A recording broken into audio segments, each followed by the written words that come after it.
This Torah class is brought to you by TorahAnytime.com. The Gemara tells us in Masechta Tainis Daf Chav Tesman Beis, it's brought in Shulchan Aruch, that Tisha B'av that comes out on Shabbos, or Erev Tisha B'av that comes out on Shabbos, a person could eat and drink as much as they want. Umalal Shulchanai Afilu Kesudas Shloimai B'Shatai. They could bring up on their table even like the meal of Shloimai. And the question is, why does the Gemara say you're even allowed to have like the meal of Shloimai? Yes, certainly there was a lot of food at the meal of Shloimai. However, there's a much greater example of a extravagant meal, and that is the Seuda of Avraham Avinu. The Gemara says about Metzia Pevav Mebeis, Sudasa da Avraham Adifa Mida Shloimai, Hasam Tlasa Terla Tlasa Gavri. By Avraham there were 3 oxen for 3 men. Hachalachal Yisrael Yehuda. So Avraham Avinu served more quantity than Shloimai. So why give an example of the Riboy Achila like the Seuda of Shloimai? Should say Kesudasa Shel Avraham Avinu. Rav Hutner, in his Chidushim, brought in the Sefer HaZikaron, Siman Chav Daled, quoted in the Sefer Kamotzei Sholo Rav. He brings that this is the question of Echad Migdolei HaAchronim, and he gives a wondrous answer. He says the Avelos of Tisha B'av has 2 parts to it. Number 1, tainus, you can't eat or drink. Number 2, diminishing kavod ha'adam. So therefore, Erev Tisha B'av, where you're still allowed to eat and drink, nevertheless, you have to change from your regilos, because the Gemara that in Tosfos brings in Tainis Daf Lamed, that if you normally eat with 10 people, you should eat with 5 people. So there are 2 dinim of the restriction of Tisha B'av.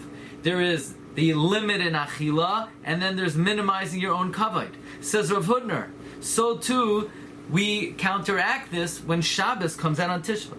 Number 1, when Shabbos comes out on Tisha B'av, you're allowed to eat, and you are allowed to eat and drink, and there's no chayva of a tainus. And number 2, the din that you have to minimize in your kavod. Normally on Tisha B'av or on Erev Tisha B'av, you have to minimize in your kavod. Instead of eating with 10 people, you eat with 5. No, Chazal say Mala al Shulchanai Afilu Kusudas Shloimai B'Shatai, where there was Riboy Ha'am. Now, regarding this detail of the number of people present at the Seuda of Shloimai was a much larger Seuda in terms of the number of people seated around the great tables. So therefore, Chazal, when they say Mala al Shulchanai Kesuda Shloimai B'Shatai, we already know you're allowed to eat. That's the first halacha. Oichel v'shoisa. But regarding being memayet b'chvoidai, not only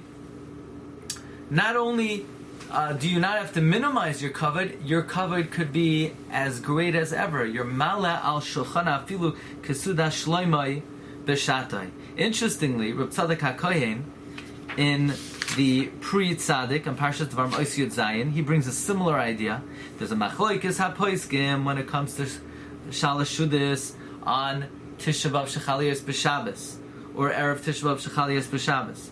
The Magen Avraham in Siman Tavkuf Nun Beis Sif Yud Daled, he says you're not allowed to eat shalosh shudas with other people. However, the Bechar Shar argues, and he says you could eat it with other people. Says Reb Tzadok that Chazal are telling us you could have kesuda shloimai, that you could eat it berabim with many, many people, as indeed we find by shloimai Yehuda v'Yisrael rabim kachal ashar layam la roiv oichlem. So Rav Hutner and Reb Tzadok both say the same idea, that the point that we're focusing on afilu kesuda shloimai b'shatai, the point is not to show how much food you're allowed to eat, but to show that it could be with great company, and you don't even have to be mamayet in your own kavod. Says Rav Hutner, says Reb Tzadok HaKohen, that is the element that Chazal are conveying by saying Mala al Shulchanai Afilu Kesuda Shloimai B'Shatai. Bezos Hashem, tomorrow would like to offer a novel and innovative approach to this question again, regarding why Chazal emphasize Afilu Kesudas Shloimai B'Shatai. Wishing everyone an easy fast.